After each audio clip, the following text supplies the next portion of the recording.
ভিডিওটা শুরু করেছিলাম বিকেল থেকে। সারাটা দিন একটু মুডটা আপসেট ছিল, তাই একটু রাস্তা দিয়ে হাঁটছিলাম।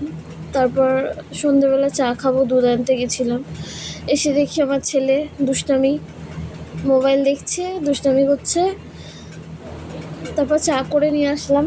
আমি চা করে আনা দেখে মা আবার সামনেই একটা চপের দোকান ছিল, ওখানে চপ আনতে গেছিলো। যে আমার মামি এসেছিলো, সেই জন্য আমার চপ নিয়ে আসলো। সবাই মিলে একসাথে গল্প করছিলাম আর চপ খেলাম।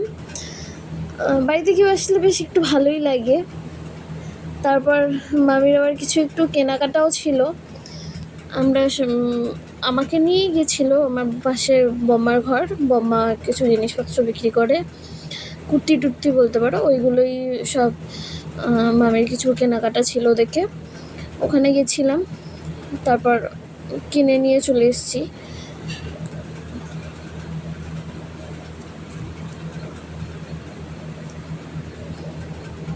যে আমার ছেলের দুষ্টামি, যতবার হাগিসের প্যাকেটটার থেকে হাগিসগুলো ঢোকাচ্ছি আবারও বার করছে।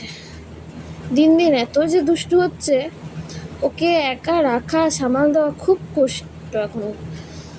আগে যেখানে রেখে দেওয়া হতো সেখানেই খুব চুপচাপ থাকতো, এখন দিন যাচ্ছে আরও দুষ্টু হয়ে যাচ্ছে। ওই বলেছিলাম জামা কাপড় একটু কিনতে গেছিলাম মামির সাথে, ওখান থেকে এসে আমি বাড়ি চলে আসলাম। বর মাছ নিয়ে এসেছিলো, ওই মাছ টাছ ধুয়ে যা কাজ থাকে সংসারে করে ব্যাস, আর ভিডিও করা হয়নি। এতটুকুই। যদি ভালো লাগে প্লিজ